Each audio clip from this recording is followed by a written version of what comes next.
Welcome to this clinical explainer module, Psychodynamics of Psychosis, Self, Reality Testing, Projection, and Fragmentation.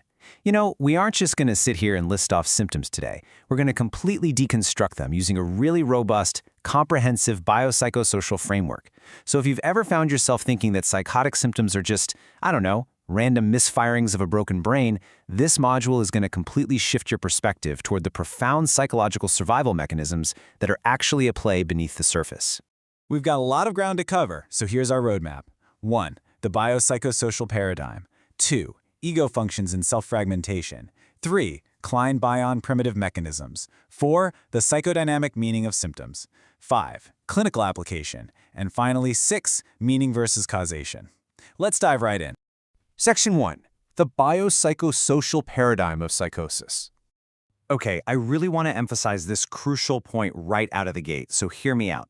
Having a psychodynamic understanding absolutely does not mean schizophrenia is caused solely by psychological conflict or, bad parenting. We've really got to toss out that outdated, honestly harmful myth of the schizophrenogenic mother. Modern psychodynamic theory does not blame parenting for the etiology of this illness, period. Instead, what we're actually looking at is a true neurodevelopmental vulnerability.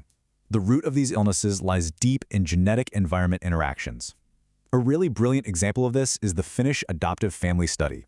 They found that kids with a high genetic risk for schizophrenia actually only tended to develop the illness if they were raised in a severely dysfunctional environment.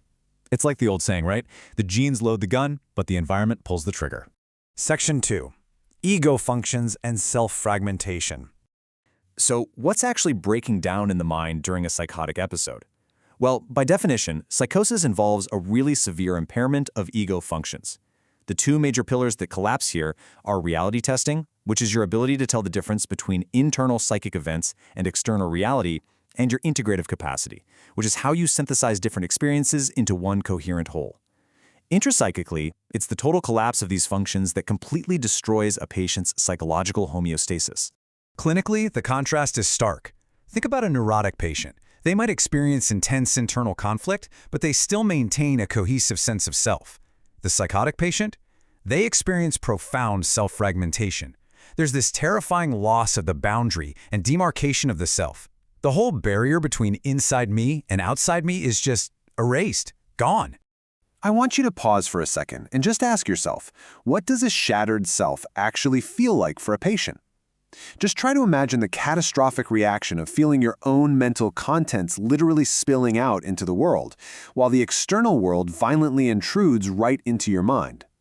As you can imagine, this prompts a primal terror that is totally unlike standard everyday anxiety. By definition, we call this disintegration anxiety. It's a highly primitive psychological state where the patient fears the absolute annihilation of their own existence. They literally feel like they are actively ceasing to exist. And the clinical implication here is huge. Those bizarre behaviors we see, they're actually desperate attempts to survive this feeling of total annihilation. Section 3. Klein-Bion primitive mechanisms. Facing that total annihilation, the patient's mind regresses to what Melanie Klein defined as paranoid schizoid functioning. Intrapsychically, this involves splitting, which is actively separating the good from the bad to prevent total contamination. And then the mind utilizes projection to take all that intolerable badness and expel it outward. Why? To manage this overwhelming persecutory anxiety. Clinically speaking, it's just so much easier for a patient to believe there's a monster outside of them than to accept that their own mind is the thing tearing them apart. And this dynamic naturally progresses right into projective identification. It starts as an intrapsychic defense, but it inherently becomes a very intense interpersonal process. It actively pulls the clinician, you, right into the patient's internal chaos. This mechanism usually unfolds in 3 specific steps. First, the patient projects this intolerable split-off feeling, like, say, profound hostility. Second, the treater feels this immense interpersonal pressure and actually unconsciously counter-identifies with it, meaning you start to actually feel hostile yourself. Third, in an ideal scenario, the treater realizes what's happening, processes that hostility, and provides containment. You basically return the emotion to the patient in a safe, modified form. But what happens when we fail to do that? If treaters react defensively, you get a failure of containment. The patient's terrifying internal world gets validated. Clinically, this shows up as attacks on linking, where the patient actively destroys any attempt you make to connect or make sense of things.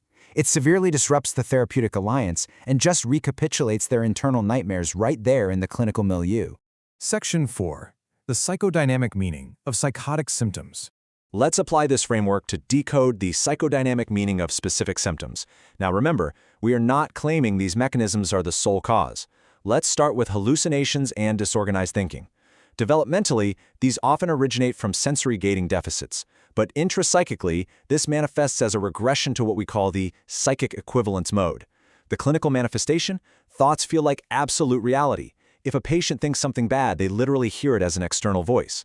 The clinical implication is that you simply cannot argue with a hallucination. To the patient, their internal mind has literally become the external world. Next up, the paranoid delusion. Developmentally, this stems from a failure to achieve object constancy. The intrapsychic mechanism involves projecting profound internal inadequacy and persecutory anxiety outward. The patient is substituting an internal threat for an external one just to avoid facing a fragmented self. For example, you might see a patient with this totally unwavering conviction that their therapist is secretly plotting against them. The clinical implication? We have to contain this fear and realize it's actually functioning as a desperate shield. Now look at the grandiose delusion. The mechanism here is a compensatory defense. It gets erected to make up for underlying feelings of severe inferiority or a massive narcissistic injury. A classic example is a patient who suffers a catastrophic loss of their career and then suddenly adopts a messianic identity. So clinically, if you aggressively try to shatter their grandiosity, you're going to drop them straight into a devastating depression. Finally, let's talk about clinical withdrawal. Guys, this is not just emptiness, it's an active intrapsychic mechanism called the schizoid compromise. Developmentally, it links back to early failures in holding. The patient retreats because they're terrified that their own intense neediness will devour the clinician, or, on the flip side, that the clinician will completely smother them. So a patient might cling to you one day and totally ghost you the next. The implication for us clinically is to provide a safe, consistent distance without demanding overwhelming closeness. Section 5. Clinical Application and Management. Understanding these really intricate mechanisms directly dictates our clinical posture. When reality testing is this fragile, a supportive approach is absolutely imperative. If you come in with aggressive interpretation, like saying, hey, your delusion is just a defense, you are going to completely shatter the patient's psychic equilibrium. It's just too much. Instead, we have to lean into a supportive approach, validating their subjective reality, modulating affects, and acting as a safe container for all that disintegration anxiety. Section 6. Meaning versus causation. We're going to wrap up this module with a vital distinction that, honestly, every single mental health professional needs to master. This is the line we have to draw in the sand, understanding the psychological meaning of psychosis versus claiming the psychological causation of psychosis. We have to firmly separate the two.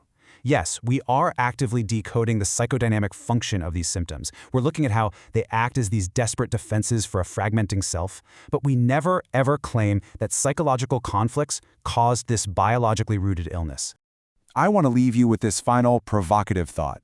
When we stop looking at the bizarre behaviors of psychosis and instead actually see a human being desperately trying to survive the primal terror of their own mind fragmenting, how does that change your capacity for clinical empathy?